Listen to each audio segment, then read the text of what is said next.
El flete de medianoche.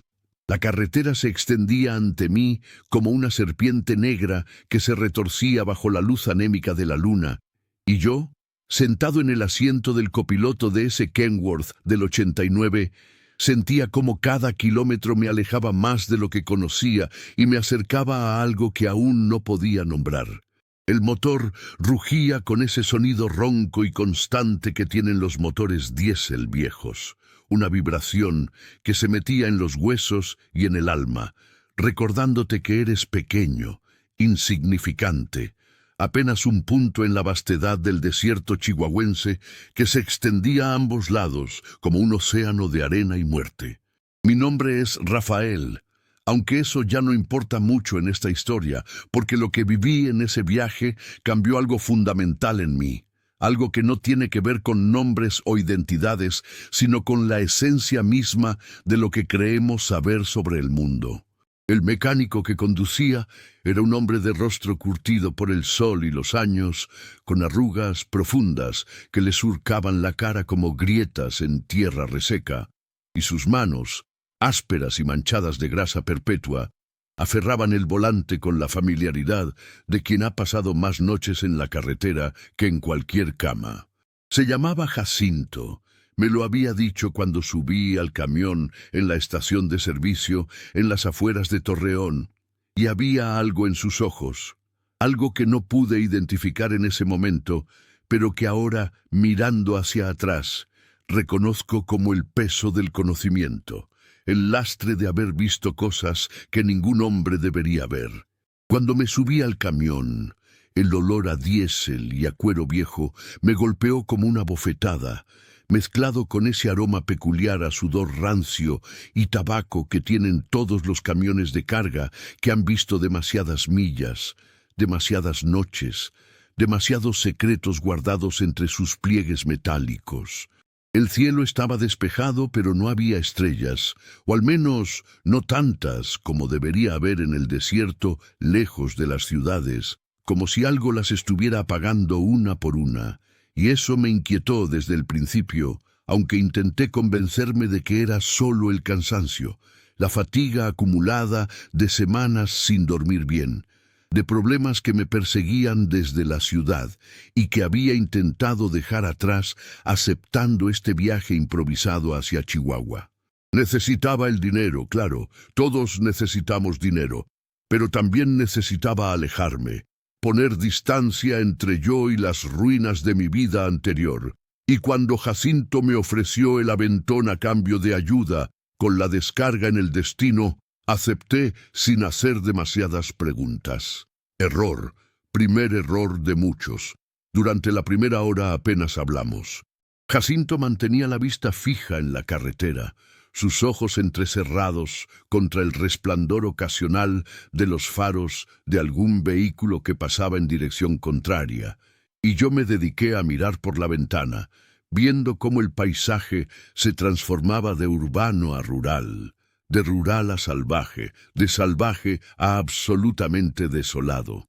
Las luces de Torreón desaparecieron en el espejo retrovisor como velas que se apagan una tras otra, y pronto no hubo nada más que oscuridad, ese tipo de oscuridad absoluta que solo existe lejos de la civilización, donde la mano del hombre no ha llegado a plantar sus postes de luz, sus anuncios luminosos, sus recordatorios constantes de que no estamos solos. Pero ahí, en esa carretera que serpenteaba hacia el norte, estábamos solos, muy solos. El tablero del camión brillaba con una luz verdosa enfermiza, los indicadores parpadeando ocasionalmente, y en la radio solo se escuchaba estática, ese sonido blanco y perturbador que parece contener voces si te concentras lo suficiente. Murmullos que surgen del ruido como burbujas en agua estancada. Jacinto había intentado sintonizar alguna estación al principio del viaje, girando el dial con dedos gruesos y torpes, pero después de captar solo fragmentos de música norteña distorsionada y predicadores religiosos gritando sobre el fin de los tiempos, había apagado el aparato con un chasquido seco que resonó en la cabina como un disparo. El silencio que siguió fue peor que la estática, un silencio denso y expectante, como si el camión mismo estuviera conteniendo la respiración. Fue entonces cuando sentí por primera vez esa sensación, esa presencia indefinible que te hace voltear instintivamente, aunque no haya nada detrás de ti. Era como si algo nos observara desde la oscuridad, algo que se movía paralelamente a nosotros en el desierto, manteniéndose justo fuera del alcance de los faros, pero siempre ahí, siempre presente. Me froté los ojos, atribuyéndolo al cansancio, pero la sensación no desaparecía, se intensificaba con cada kilómetro que avanzábamos hacia el norte, hacia Chihuahua, hacia lo que fuera que nos esperaba en esa ciudad que aún estaba a horas de distancia. Jacinto carraspeó, un sonido áspero que me sobresaltó en el silencio de la cabina, y sin apartar la vista de la carretera, dijo con voz ronca, como si no hubiera hablado en días: «¿Primera vez que cruzas de noche?». Asentí, aunque no estaba seguro de si podía verme en la penumbra, y respondí que sí, que normalmente viajaba de día en autobuses donde hay luz y gente y la ilusión reconfortante de seguridad. Él asintió lentamente, como si hubiera confirmado algo que ya sabía, y sus dedos tamborilearon sobre el volante con un ritmo nervioso que no concordaba con su expresión impasible. «Las noches del desierto son diferentes», dijo finalmente, y había algo en su tono que me hizo prestar atención, algo solemne y pesado. «Aquí pasan cosas que no pasan en otros lados, cosas que la luz del día mantiene dormidas». No supe qué responder a eso. Parte de mí quería reírme, desestimar sus palabras como superstición de campesino, pero otra parte, una parte más profunda y primitiva, reconocía la verdad en lo que decía. Todos llevamos dentro ese conocimiento ancestral, esa memoria genética de cuando éramos presas y no depredadores, cuando la oscuridad realmente significaba peligro mortal, y no solo la ausencia de luz. «¿Qué tipo de cosas?», pregunté finalmente, aunque no estaba seguro de querer saber la respuesta. Jacinto permaneció en silencio durante tanto tiempo que pensé que no iba a contestar, y luego, cuando ya estaba a punto de desistir, dijo con voz baja, casi un susurro: «Cosas que siguen, cosas que esperan, cosas que han estado aquí mucho antes que nosotros y que seguirán aquí mucho después». El camión pasó sobre un bache y la suspensión crujió protestatoriamente, un sonido metálico que me recordó a huesos rompiéndose, y sentí un escalofrío recorrer mi columna vertebral, a pesar del calor sofocante que aún emanaba del motor.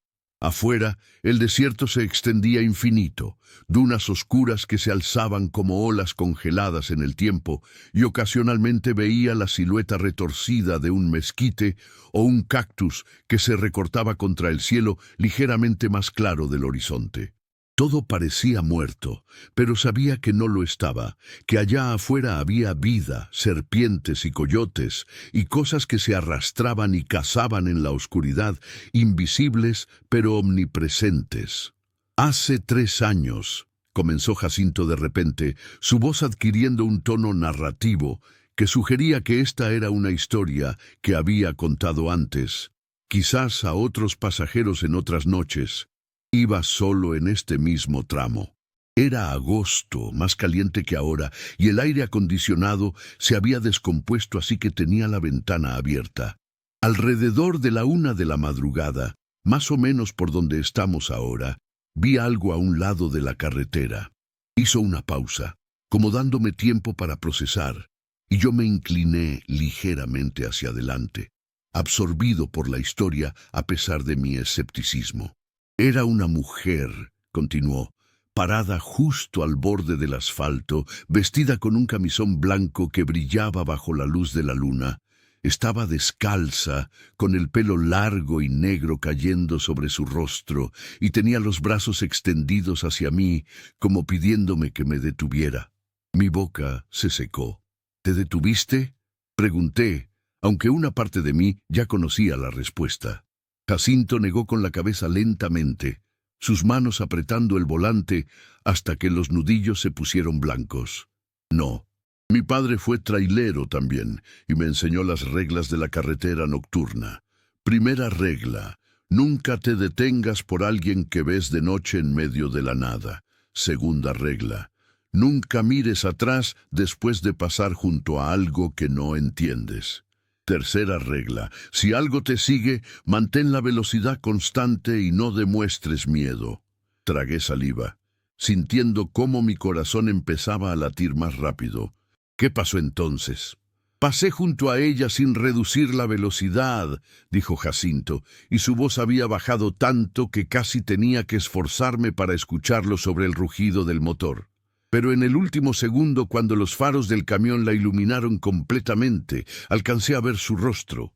Se detuvo y pude ver cómo un músculo se contraía en su mandíbula, como si el recuerdo físicamente le doliera.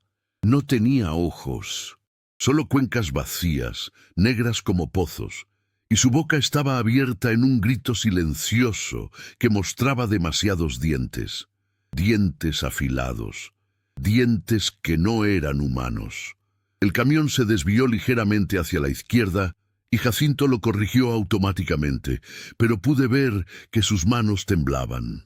Y cuando miré en el espejo retrovisor, contra todas mis instintos y las advertencias de mi padre, la vi corriendo detrás del camión, corriendo más rápido de lo que cualquier ser humano podría correr, con sus pies descalzos, apenas tocando el asfalto, y ese camisón blanco ondeando como alas de muerte. El silencio que siguió fue absoluto. Incluso el motor parecía haber bajado su volumen, como si el camión mismo estuviera escuchando. Yo miraba fijamente la oscuridad adelante, temiendo y al mismo tiempo deseando ver algo similar, alguna confirmación de que la historia de Jacinto era real, y no solo un cuento para asustar al copiloto ingenuo. ¿Cuánto tiempo te siguió?, pregunté con voz ronca, sorprendido de lo real que sonaba mi miedo. Jacinto se encogió de hombros, un movimiento tenso y controlado. No lo sé. Dejé de mirar el espejo. Pisé el acelerador a fondo y no paré hasta llegar a la siguiente gasolinera, casi 100 kilómetros más adelante. Cuando finalmente me atreví a mirar atrás, no había nada.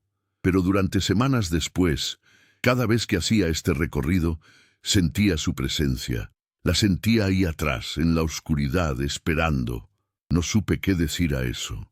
Parte de mí quería desestimar toda la historia como fantasía, como el producto de demasiadas horas solas en la carretera y muy poco sueño, pero la forma en que Jacinto la había contado, con esa mezcla de resignación y terror contenido, me hizo dudar. Y además estaba esa sensación que yo mismo había experimentado minutos antes, esa certeza primitiva de ser observado, de ser el objetivo de algo que acechaba más allá del alcance de la luz. ¿Por qué me cuentas esto?, pregunté finalmente, y mi voz sonó más acusatoria de lo que pretendía. Jacinto me miró por primera vez desde que había comenzado su historia, girando la cabeza lo suficiente para que pudiera ver sus ojos en la penumbra verdosa del tablero, y lo que vi ahí me heló la sangre. Había miedo, sí, pero también algo peor. Había certeza. «Porque hace unos kilómetros», dijo con voz calmada que contrastaba terriblemente con la expresión de sus ojos, «vi algo moverse junto a tu ventana». Algo que corría paralelo al camión, manteniéndose justo en el límite de los faros. Y porque hace un momento, cuando ajusté el espejo retrovisor, vi una sombra detrás de nosotros, una sombra que no debería estar ahí.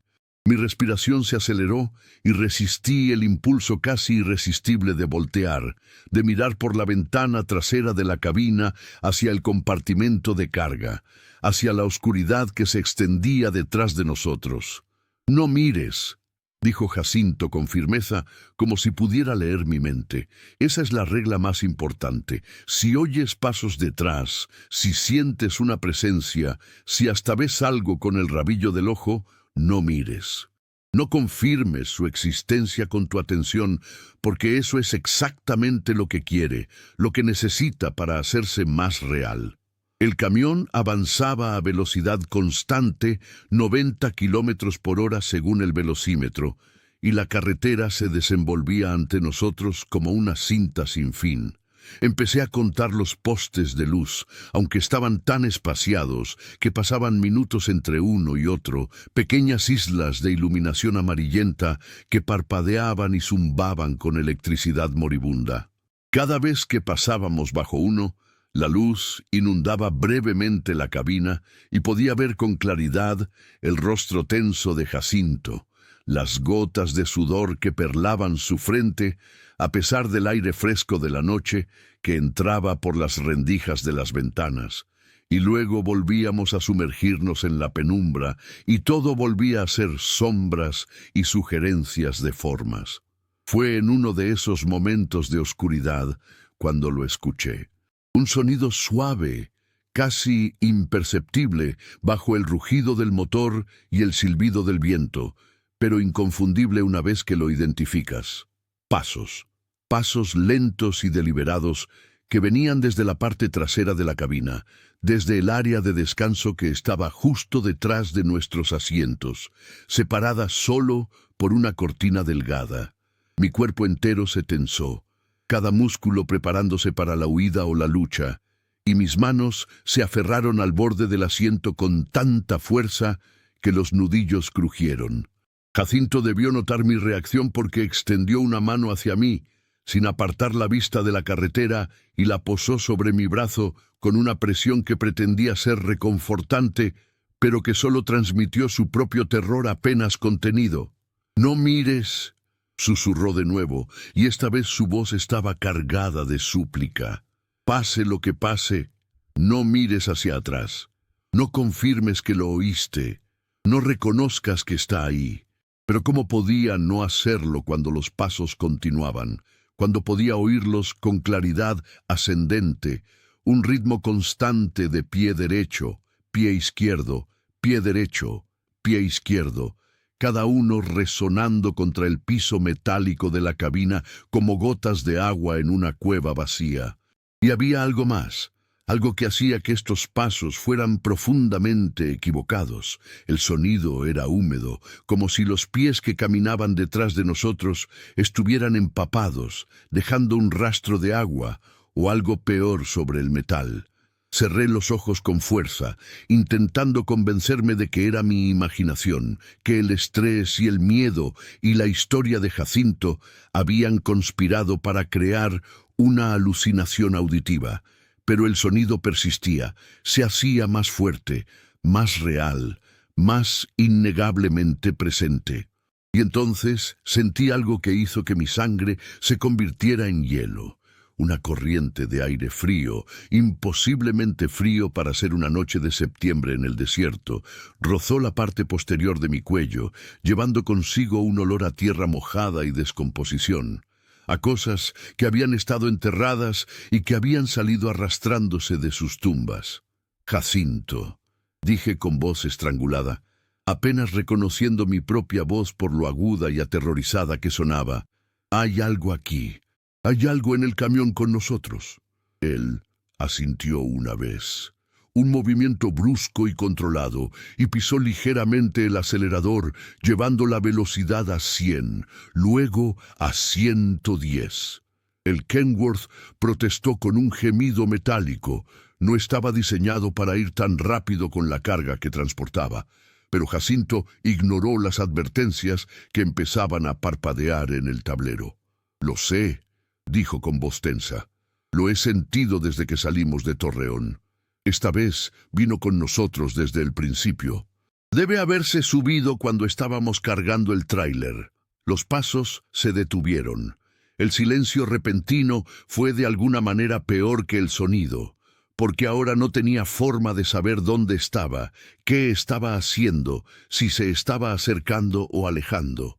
Mi respiración sonaba ensordecedora en mis propios oídos, entrecortada y superficial, y podía sentir mi corazón martilleando contra mis costillas como si quisiera escapar de mi pecho. El aire frío aún envolvía mi nuca y ahora podía sentir algo más, una presencia inmediatamente detrás de mí, tan cerca que si extendiera la mano hacia atrás, estaba seguro de que tocaría algo, algo que no debería estar ahí, algo que no era humano.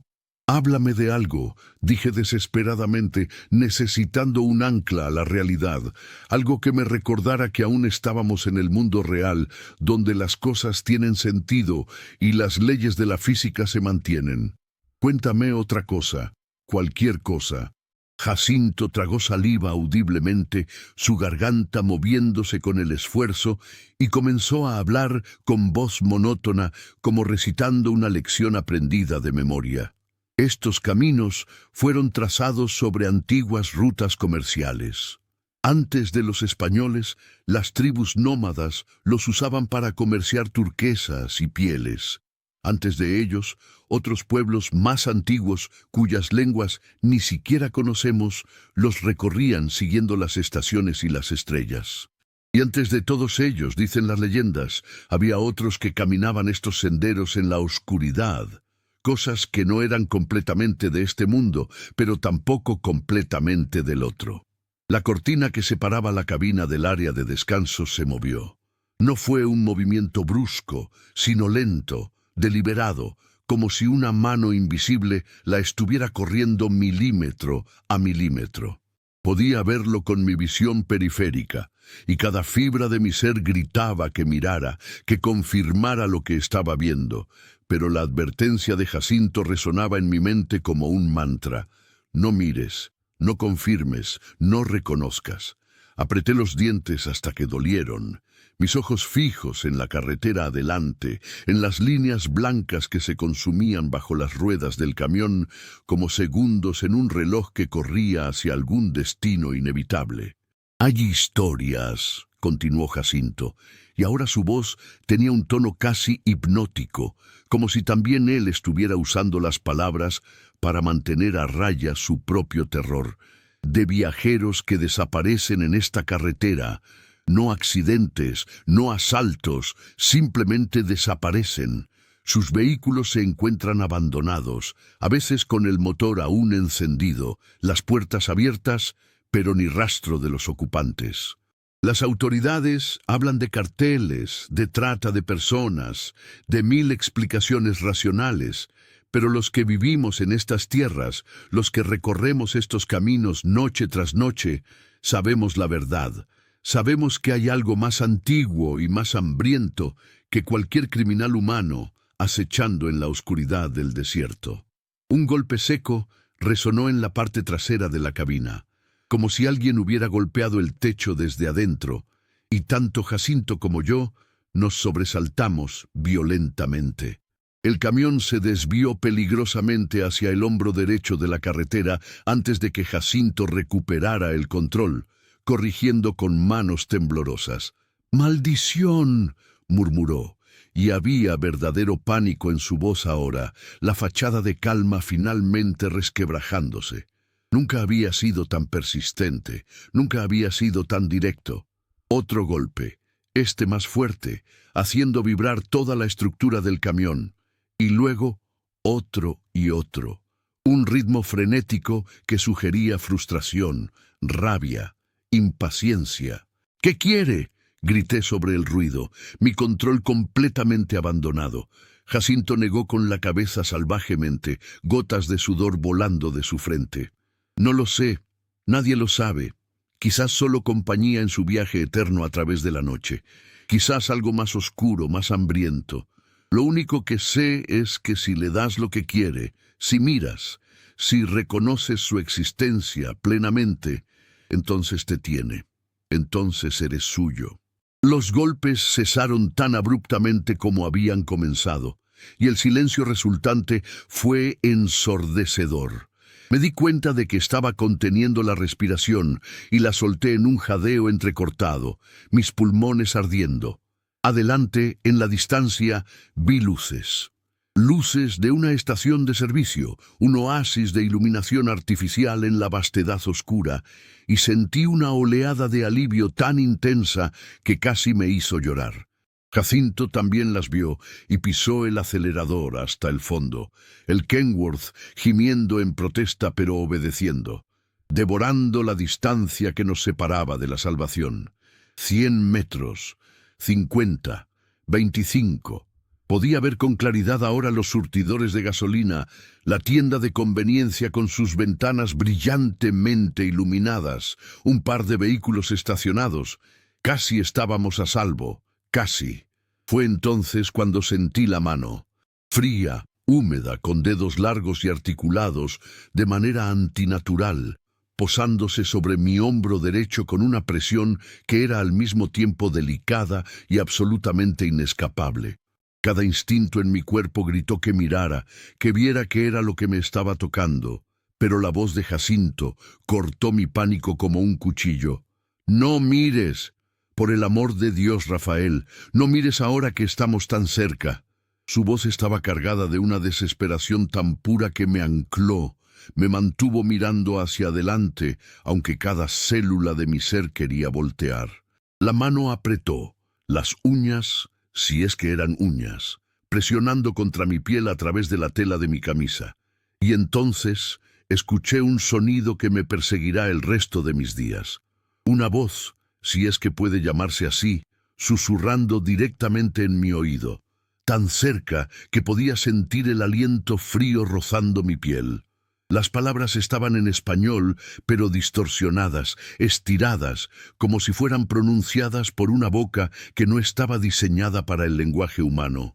«Mírame, mírame y sabré que eres real. Mírame y seré real. Mírame, mírame, mírame». Jacinto giró bruscamente hacia la estación de servicio, los neumáticos chillando sobre el asfalto, y en el momento en que cruzamos el umbral de luz, ese círculo de iluminación artificial que marcaba el territorio de la civilización, la presencia desapareció.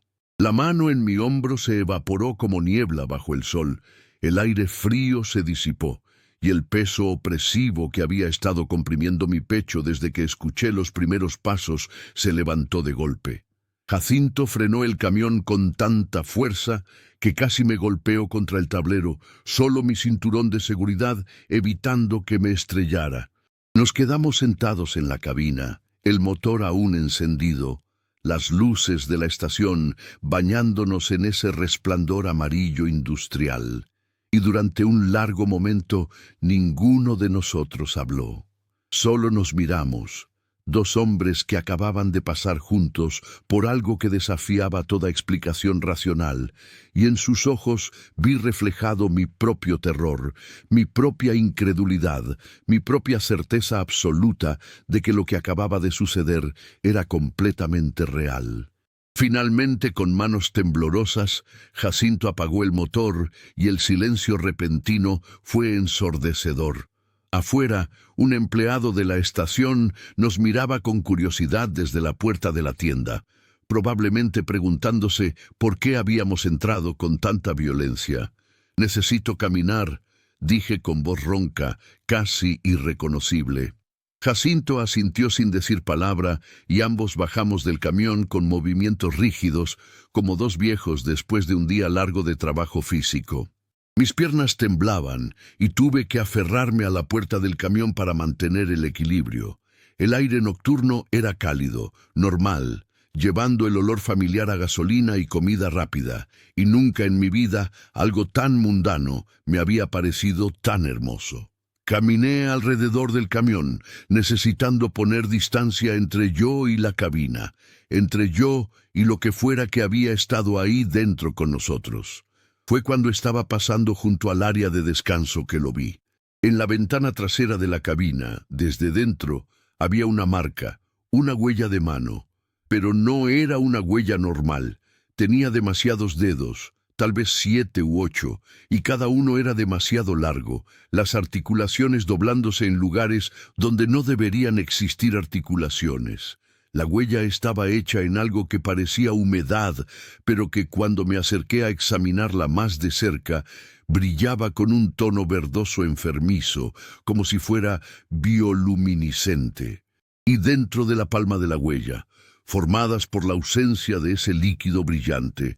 Había marcas que podrían haber sido letras en algún idioma que no reconocía, símbolos que hacían que mis ojos dolieran cuando intentaba enfocarlos. «Jacinto», llamé con voz temblorosa y él se acercó con paso lento, arrastrando los pies como si cargara un peso invisible. Cuando vio la huella, su rostro se tornó gris, del color de la ceniza, y retrocedió un paso. «Eso no debería estar ahí», murmuró, «más para sí mismo que para mí. Nunca deja marcas. En todos mis años en la carretera, nunca había visto que dejara evidencia física de su presencia». Se frotó la cara con ambas manos, un gesto de agotamiento profundo. «Esto es malo, Rafael. Esto significa que está volviéndose más fuerte, más sólido. Cada vez que alguien lo reconoce, cada vez que alguien mira y confirma su existencia, se vuelve un poco más real en nuestro mundo». Un escalofrío me recorrió a pesar del calor. «Pero yo no miré», protesté.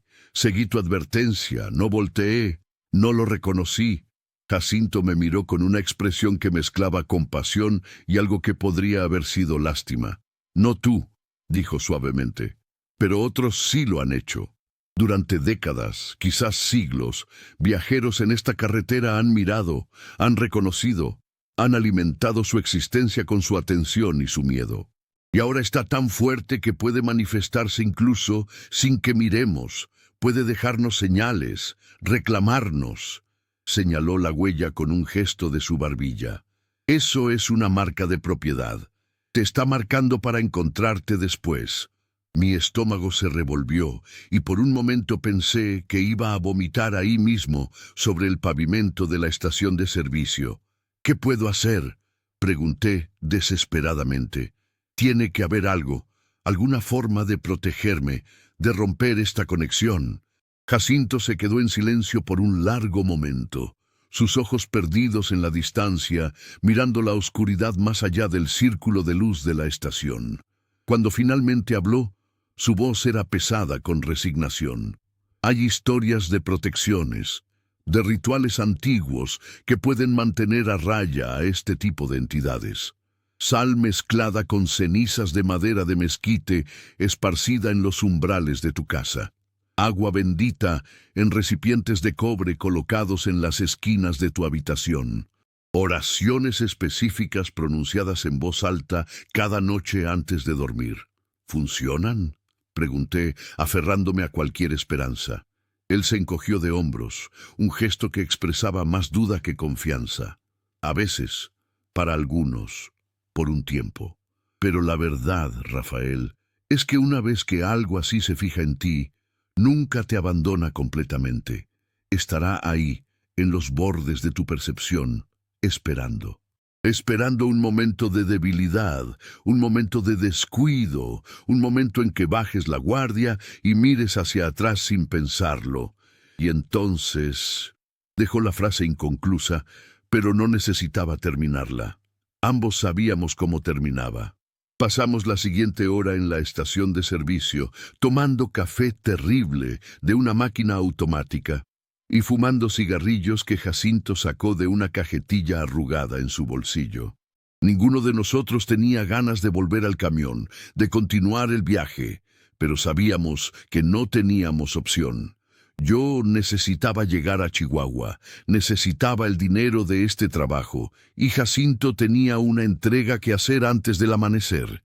El empleado de la estación, un chico joven que no podía tener más de 20 años, nos miraba ocasionalmente con curiosidad apenas disimulada, probablemente preguntándose qué nos tenía tan alterados, pero tuvo el tacto o la sabiduría de no hacer preguntas.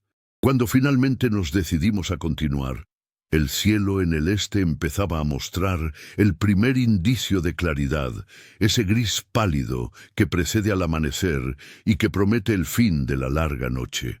Subimos al camión con pasos lentos, como condenados caminando hacia el patíbulo, y Jacinto giró la llave de encendido con mano temblorosa. El motor arrancó con su rugido familiar y el tablero se iluminó con su luz verdosa. Ambos miramos instintivamente hacia el área de descanso, hacia donde había estado la cortina, pero todo parecía normal. Normal y vacío. Pero la huella en la ventana seguía ahí, visible ahora a la luz de las lámparas de la estación. Un recordatorio tangible de que no había sido un sueño, no había sido una alucinación inducida por el cansancio. Jacinto puso el camión en marcha y nos alejamos de la estación lentamente, como si ninguno de nosotros quisiera realmente dejar ese círculo de luz y seguridad.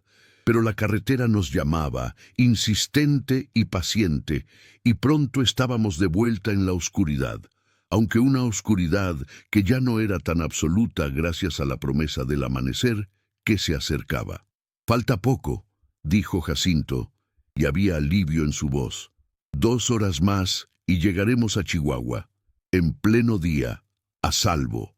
Asentí queriendo creer sus palabras, pero una parte de mí sabía que nunca volvería a sentirme completamente a salvo, no después de esta noche.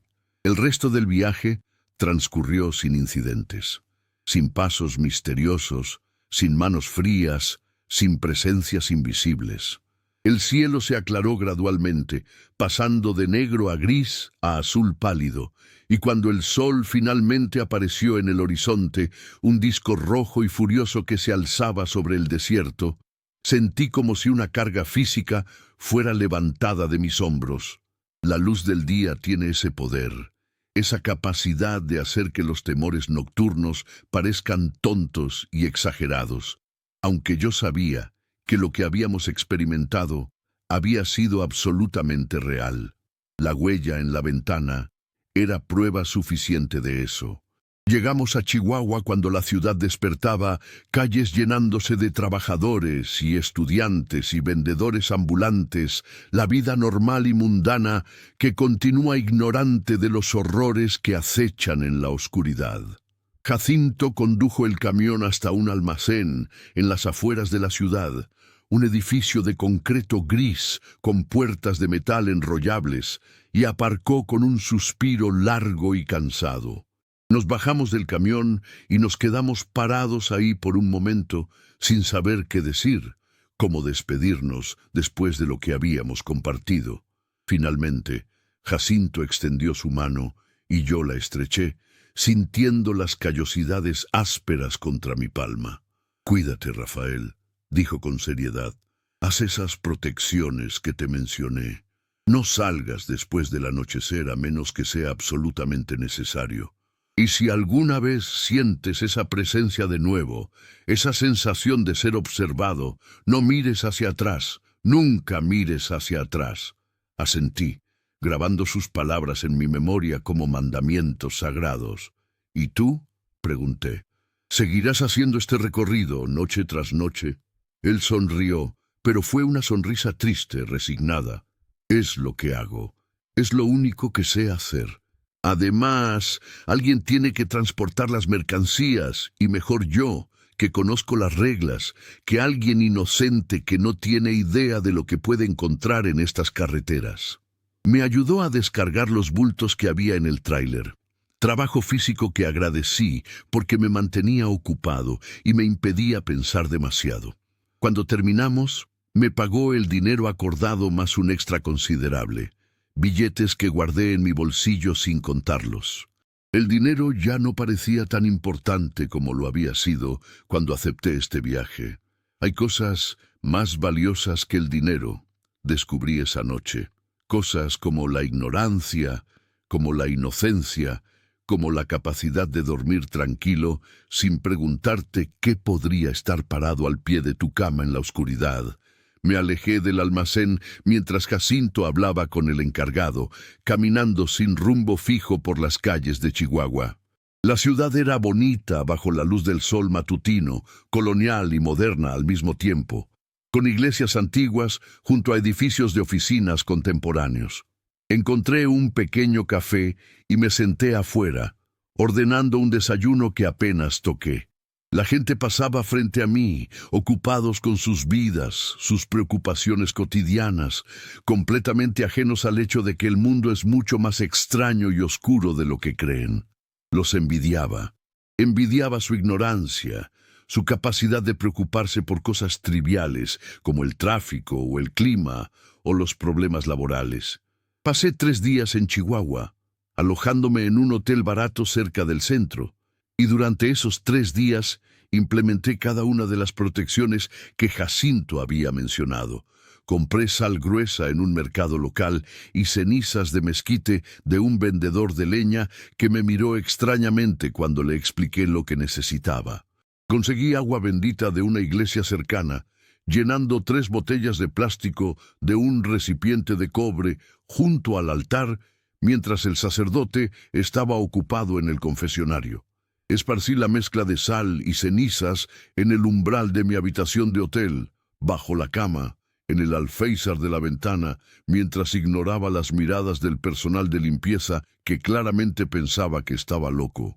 Y cada noche, antes de dormir, pronunciaba las oraciones que Jacinto me había enseñado, palabras en español antiguo que sonaban como conjuros, invocaciones de protección contra los caminantes de la oscuridad, contra aquellos que esperan en los bordes de la percepción. No sé si funcionaban, no tenía forma de saberlo, pero me hacían sentir como si estuviera haciendo algo, como si tuviera algún control sobre la situación. Las primeras 2 noches dormí con todas las luces encendidas, despertándome cada hora sobresaltado por ruidos que probablemente eran completamente normales, pero que mi mente aterrorizada interpretaba como señales de peligro. La tercera noche fue diferente. Me había quedado dormido finalmente, exhausto después de 2 noches casi sin descanso, y tuve un sueño. O quizás no fue un sueño, sino algo más.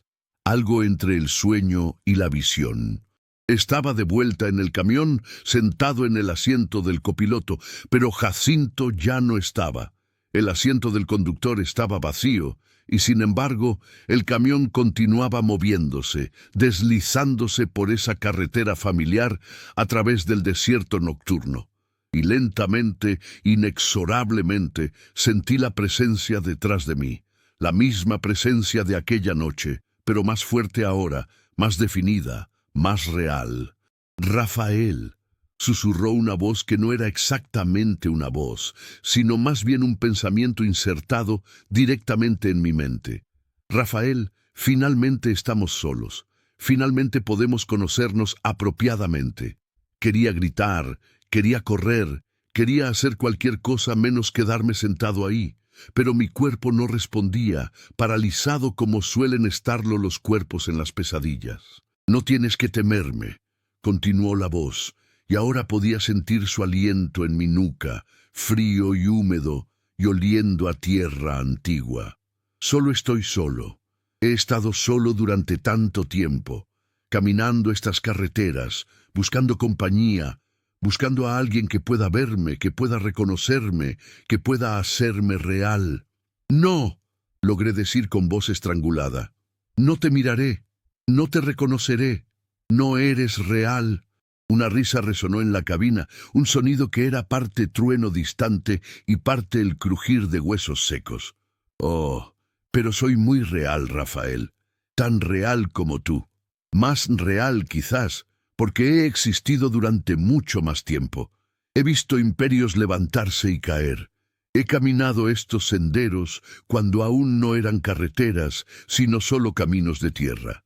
He observado a tu especie construir y destruir y construir de nuevo, generación tras generación, y siempre he estado aquí, esperando, observando, anhelando». Sentí algo rozar mi hombro, dedos largos y articulados, de manera antinatural, acariciando mi cuello, y el contacto era tan repulsivo que finalmente mi cuerpo reaccionó. Me desperté con un grito, sentándome bruscamente en la cama del hotel, empapado en sudor frío, mi corazón latiendo tan fuerte que pensé que se saldría de mi pecho. La habitación estaba bañada en luz. Había dejado todas las lámparas encendidas, y todo parecía normal, mundano, seguro. Pero en mi cuello, donde había sentido esos dedos acariciándome en el sueño, mi piel ardía con un frío antinatural.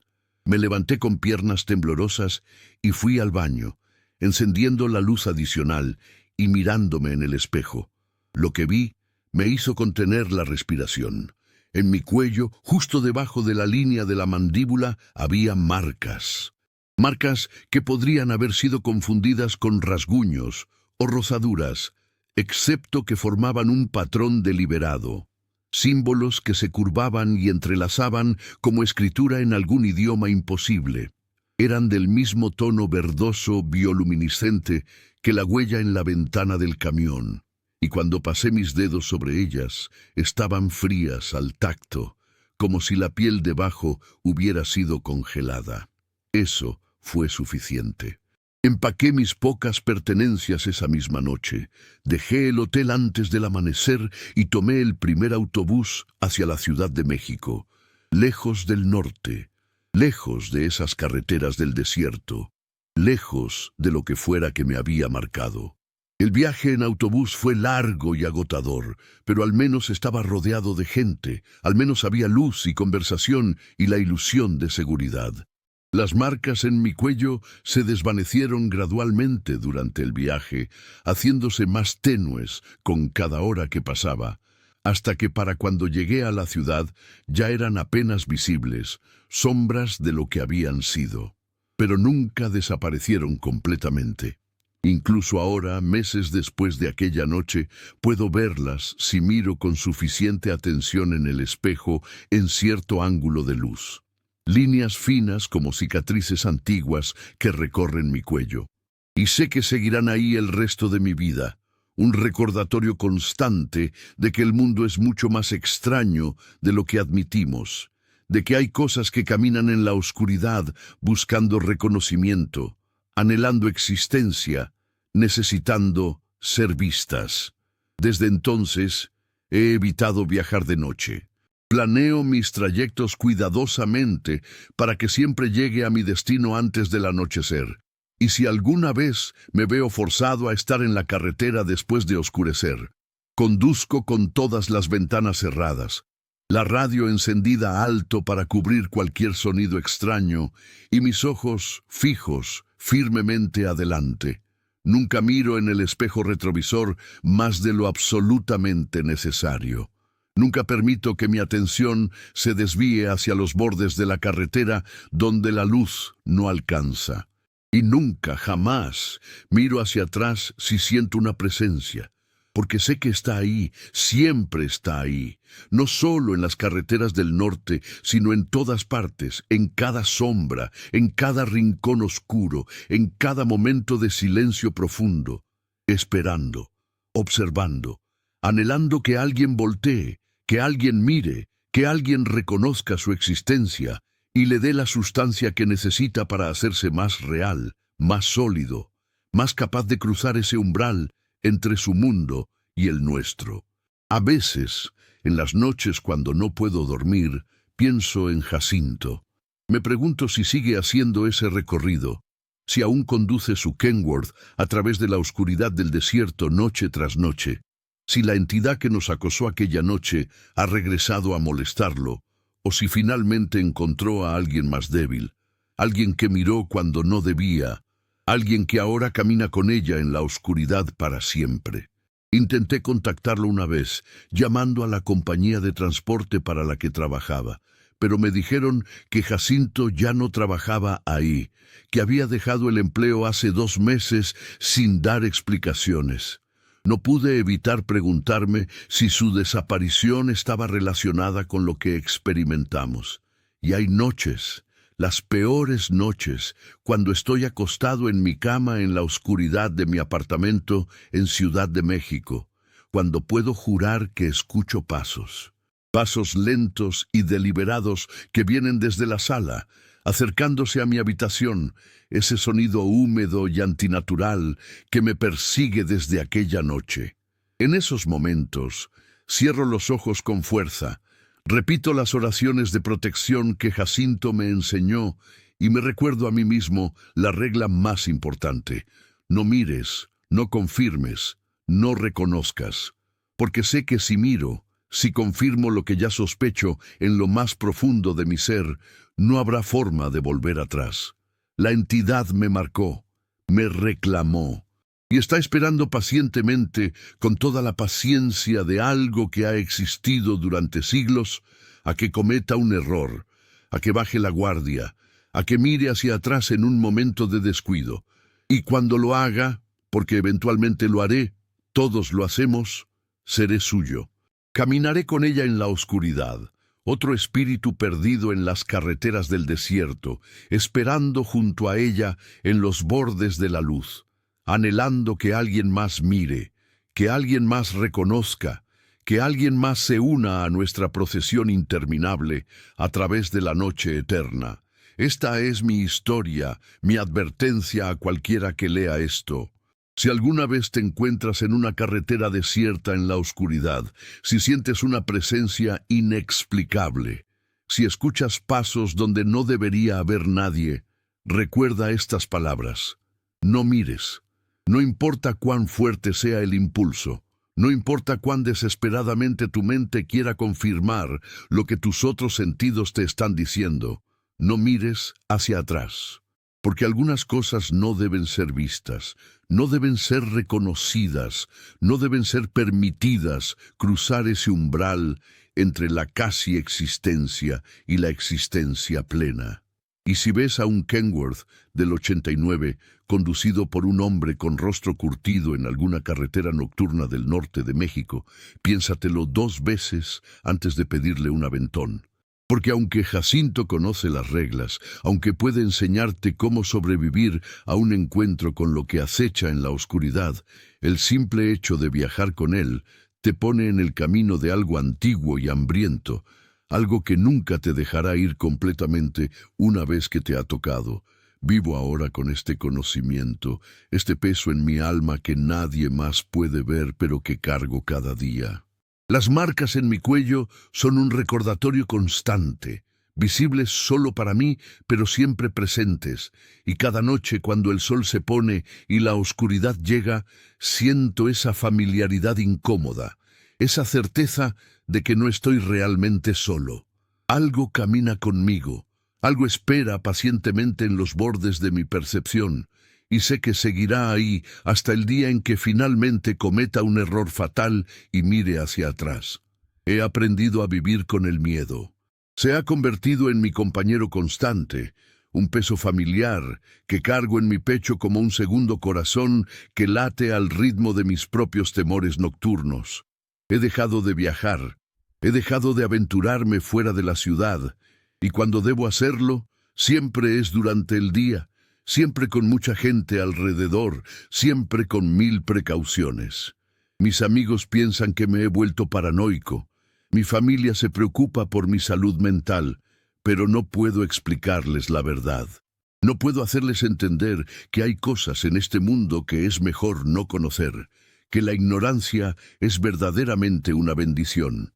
A veces me pregunto si valió la pena, si el dinero que gané en ese viaje compensó el precio que pagué. El precio que seguiré pagando el resto de mi vida. La respuesta es siempre no. Ninguna cantidad de dinero vale tu paz mental, vale tu capacidad de dormir sin miedo, vale tu libertad de moverte por el mundo sin estar constantemente mirando sobre tu hombro. Si pudiera volver atrás, si pudiera tomar la decisión nuevamente, me quedaría en Torreón. Encontraría otra forma de ganar dinero, enfrentaría mis problemas sin huir. Pero no puedo volver atrás. Ninguno de nosotros puede. El tiempo solo se mueve en una dirección, llevándonos inexorablemente hacia nuestros destinos, sean cuales sean. Y mi destino está ahora irrevocablemente entrelazado con esa entidad que me marcó aquella noche en la carretera del desierto. Estamos conectados ahora, atados por ese momento de contacto, por esa huella que dejó en mi cuello, por ese reconocimiento involuntario de su existencia que ocurrió cuando sentí su mano sobre mi hombro. Y sé, con una certeza que va más allá de la lógica o la razón, que eventualmente nos encontraremos de nuevo. Tal vez sea en otra carretera desierta, tal vez sea en mi propio apartamento en una noche particularmente oscura, tal vez sea en algún lugar y momento que no puedo predecir. Pero sucederá. Es inevitable, y cuando suceda tendré que tomar una decisión, seguir las reglas, no mirar, mantener la negación que me ha mantenido relativamente a salvo hasta ahora, o finalmente voltear, finalmente ver lo que me ha estado siguiendo todos estos meses, finalmente darle lo que busca. No sé qué elegiré cuando llegue ese momento. Quiero creer que seré fuerte, que recordaré las advertencias de Jacinto, que mantendré mi mirada firmemente adelante sin importar lo que pase. Pero también sé que la curiosidad es una fuerza poderosa, que el impulso humano de ver, de conocer, de entender, puede superar incluso el miedo más profundo. Y parte de mí, una parte pequeña pero creciente, que me asusta admitir, quiere mirar, quiere ver finalmente lo que me ha estado persiguiendo, quiere poner rostro a la presencia que siente cada noche, quiere responder todas las preguntas que han plagado mi mente desde aquella noche fatídica. Esa es la verdadera maldición, me doy cuenta ahora. No es solo el miedo constante, no es solo la sensación de ser observado, no es solo las marcas en mi cuello o las pesadillas que interrumpen mi sueño. Es la curiosidad creciente, el deseo insidioso que se planta en tu mente como una semilla y crece lentamente pero sin cesar, alimentándose de tu necesidad de entender, de darle sentido a lo inexplicable. La entidad no necesita forzarte a mirar, no necesita manifestarse completamente y confrontarte directamente. Solo necesita esperar, porque sabe que eventualmente, inevitablemente, tu propia naturaleza humana te traicionará y mirarás. Es una trampa perfecta, elegante en su simplicidad y terrible en su efectividad. Y yo, junto con todos los demás que han sido marcados a lo largo de los años, los siglos, somos los ratones que corren en ese laberinto sin salida, creyendo que tenemos opciones cuando en realidad el resultado final ya está determinado. La única pregunta es ¿cuándo? No si. Pero aún así, resisto. Cada día es una pequeña victoria. Cada noche que paso sin mirar es un triunfo contra el destino que parece aguardarme. He desarrollado rituales elaborados, estructuras de protección tanto físicas como mentales, que me ayudan a mantener a raya la tentación. Repito mantras, realizo ejercicios de meditación, mantengo mi mente ocupada con trabajo y hobbies y cualquier cosa que pueda distraerme de ese impulso constante de voltear y mirar, y comparto mi historia. La he escrito y reescrito docenas de veces, cada versión un poco diferente, pero siempre con el mismo mensaje central. No mires. Es una advertencia, sí, pero también es una forma de terapia, un modo de procesar lo que viví, de darle forma narrativa a una experiencia que desafía toda narrativa lógica. Cada vez que la cuento, cada vez que la escribo, siento como si estuviera aligerando la carga un poco, distribuyendo el peso del conocimiento entre todos aquellos que lean o escuchen estas palabras. Así que te pido, a ti que has llegado hasta aquí, que has leído mi historia completa, aprende de mi error. Si alguna vez te encuentras en una situación similar, si alguna vez sientes esa presencia inexplicable en la oscuridad, si alguna vez escuchas pasos donde no debería haberlos, recuerda mi advertencia. No mires hacia atrás. Mantén tu mirada firmemente adelante, resiste la curiosidad, ignora el impulso de confirmar lo que ya sabes en tu corazón que es verdad. Porque una vez que miras, una vez que confirmas su existencia, nunca volverás a estar verdaderamente solo. Caminarás por el resto de tu vida con esa presencia en los bordes de tu percepción, esperando, observando, anhelando. Y cada día será una batalla contra tu propia curiosidad.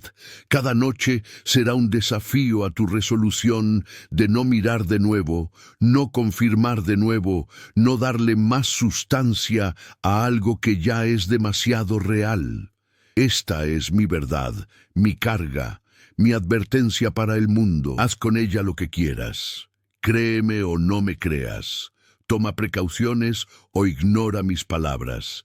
Pero si algún día te encuentras en una carretera nocturna del desierto y sientes esa presencia familiar, ese frío antinatural en tu nuca, esos pasos húmedos acercándose desde la oscuridad detrás de ti, al menos tendrás el conocimiento de que no eres el primero en experimentarlo, no estás loco, y hay reglas que pueden ayudarte a sobrevivir. Solo recuerda la más importante de todas: si oyes pasos detrás, no mires. Y ahora, si llegaste hasta aquí, si has leído esta historia completa y has sentido aunque sea una fracción del terror que yo experimenté, te pido que hagas algo por mí. Suscríbete al canal, porque cada suscripción me ayuda a seguir compartiendo estas historias, estas advertencias disfrazadas de entretenimiento. Déjame un comentario contándome de dónde me estás siguiendo, porque saber que hay gente ahí afuera, escuchando, leyendo, prestando atención a estas advertencias, me da esperanza de que mis experiencias no fueron completamente en vano.